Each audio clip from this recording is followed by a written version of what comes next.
Hi, Till Luchau here, just back from the San Diego Pain Summit. A couple thoughts about pain, and then I'm going to share my favorite slides, some of my notes from that experience. Depending on your practice as a body worker or manual therapist or massage therapist, pain might be a major motivator for a lot of your clients. So the question is, how do you think about pain? Is pain a sensation? Or is it a feeling? Or is it an emotion?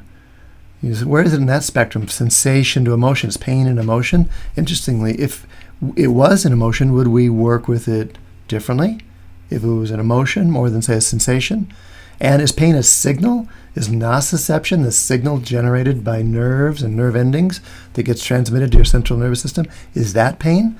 Or is pain what happens once your brain responds, processes, modulates, dampens down, excites that signal? Because turns out you can have pain without having a signal, nociceptive signal, and you can have signals that don't result in pain. So the trend is toward thinking about them as different things. And of course, there's the debate in our field now about how tissue plays into this, because you don't always need tissue damage to have pain, and pain doesn't always indicate that there's tissue damage. Another way to think about pain, at least from the biopsychosocial perspective, is that pain is a protective function more than an accurate indicator of damage. And an example of that is like you hit your finger, hit your thumb with a hammer, and it hurts. You look down at it, you see it's bleeding. It actually hurts a lot more than if you looked down and saw that it wasn't bleeding. It doesn't hurt quite so bad. Maybe you get on with your job. So that experience of actually seeing it bleeding is part of the pain experience. That sensitizes your nervous system, that exaggerates that experience. And it turns out a lot of our clients' pain probably has those factors in there too. The way that our brain or our perception or our models of thinking about it change our pain. So those of us that have been following this and exploring it and bringing it into our work are curious to see how this plays out. How much does tissue qualities, say density or tightness or muscle tightness, affect pain? How much of it is an experience in itself? It could even be a nervous system phenomenon per se. So that's some of the background behind the San Diego Pain Summit. It's been going on 5 years now. And their theme is really putting these ideas into practice. So let me share some of my general impressions. Antonio Damasio, a neuroscientist who thinks and writes and speaks a lot about the relationship between the brain and the mind, talked about this study from Numanat, I believe, 2015, that had people report on where in their body they felt different emotions. It turns out a lot of people feel emotions, no matter what kind of emotion it was, somewhere in their upper body, particularly their torso or their trunk. And he speculates that this is because we have brain maps. We have maps in our brain that represent our bodies, and a lot of these body states that are mapped out in our brain get communicated or depend on signals that get conveyed by way of humoral routes, which are fluids in the body, or the peripheral nervous system, like that nociceptive signal, or the enteric nervous system, the nerves that have to do with your guts and your autonomic functioning. Turns out those nerves aren't myelinated as often as the peripheral nervous system are. They don't have that myelin wrapping. So they're actually, those visceral nerves are more subject to their interstitial environment, to the fluids around them. If there's an inflammatory process, say, or irritation going on in our system as a whole, those enteric nerves will tend to pick that up, and it'll change their functioning and perhaps their responsiveness and sensitivity. Just to refresh you, that enteric nervous system is what informs our brain. It's like the background information our brain uses. Here, this diagram of the insula, to essentially establish our emotional state, our background mood for our different cognitive processes or motoric functions. The visceral system is what sets that kind of ambience or environment that we're feeling and thinking in. Speaking of context, physical therapist Mark Bishop, a researcher from Florida, originally from Australia, but now teaching at a university in Florida, shared his research into expectations, client expectations, and how those correlate with outcomes from pain treatments. In this study here that he has on this slide, people were given a pain reliever. The blue chart shows they saw they were given a pain reliever. The blue shows how much their pain went down. In the red chart, they didn't know they were being given a pain reliever. It was actually an IV pain reliever that was going into their IV without them knowing about it. Their pain actually didn't change that much when they didn't know they're being given a pain reliever. So it turns out, especially when states like pain that have a subjective element, our expectations, or our clients' expectations, what we think is happening, what we expect to happen, has a lot of effect, leverages the effects, you could say, that are happening elsewhere. This study here, which I actually talk a little bit about in the Massage and Bodywork article I wrote on the summit, compares different types of interventions for neck pain. Clients were asked, how much do you expect this intervention to help this episode of neck pain? And interestingly, massage was the highest. It's way over here on the left of the chart. The highest expectation of it going to help their neck pain, with manipulation, spinal manipulation like adjustments, strengthening, range of motion, aerobic exercise, etc., all the way down to surgery, which people kind of realistically didn't expect to help this episode of neck pain very much.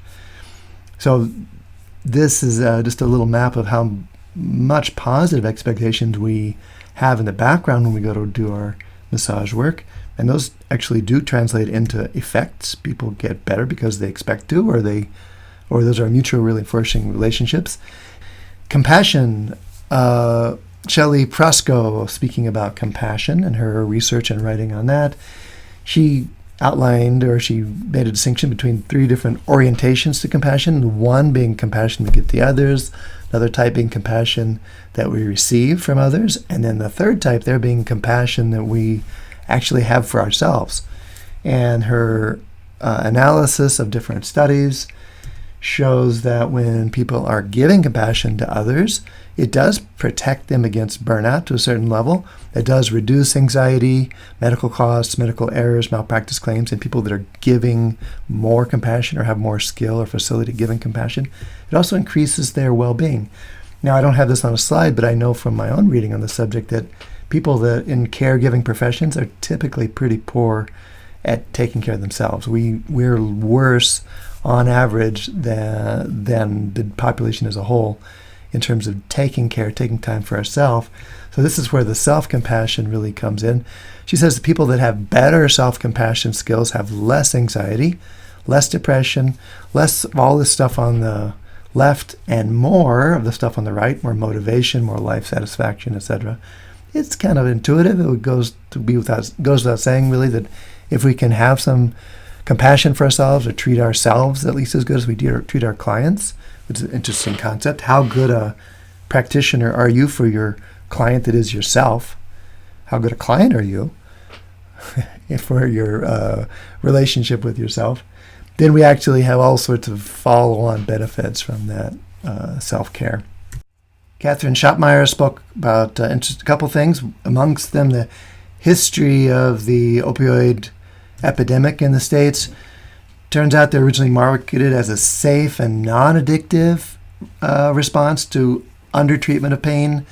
And a lot of this was based on a pretty small study of 30-something patients back in the middle 80s, that predicted a low rate of addiction. Well, they were wrong about that.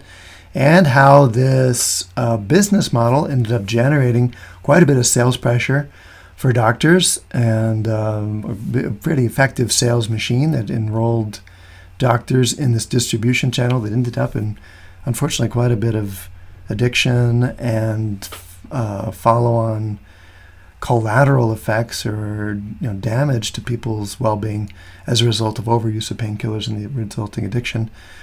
We did have a pain panel, people who deal with pain in their lives, speaking about that experience and discussing, responding to questions from the audience.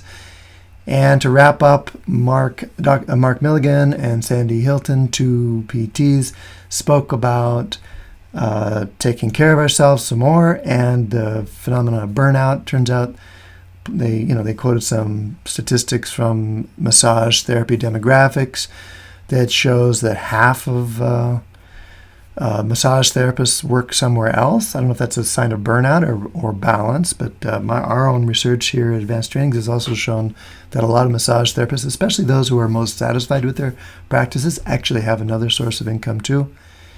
And this interesting statistic, 50,000 students enrolling per year into massage schools, with 45,000 leaving the field annually. Huge turnover. It is still growing, even though the number of schools has dropped. The field of massage therapy is growing quite a bit. And the burnout rate, that means those who quit, it was estimated at 50 to 88% within the first 3 to 5 years after graduation. That's the critical period, those first years of getting established. Well, it's not different, or maybe it's different, but it's similar dynamics in physical therapy. Since 1985, when there was a study that said 53% they were feeling some level of burnout. 2015, 30% experiencing a high emotional exhaustion, and 15% of PTs have high perceived stress. And then some of the factors they said there that are especially prevalent in the world of physical therapy. And then their takeaways, some of their advice: one, knowing what you value in, having boundaries, and then self-care non-negotiables, including sleep, food, connections with other people, that being a big factor one, exercise, taking care of ourselves, those basics that we all know, but the big challenge is actually doing and taking time for. That's the big question that's got me interested. What makes the difference? What makes it happen when we take care of ourselves? How did that come about? And when we don't take care of ourselves, what's going on there? We had a bunch of good social time there, including seeing Darren Buford there. He's the editor-in-chief of Massage and Bodywork magazine. He's been the one who's been supporting a lot of these articles I get to write for Massage and Bodywork, including the short one I wrote about. It had some more notes about the Pain Summit. And it was a pleasure to go there and be a part of it. And check out the article. And for more thoughts, stay in touch with us.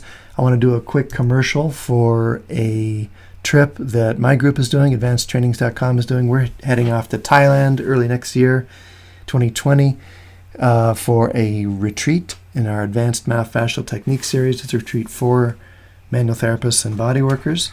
If you're seeing this recording after that date, check us out. We can do all kinds of things. We do fun things like that every year, plus trainings around the country. Thanks for listening. Hope to see you at one of our events, either in person or online. Take care.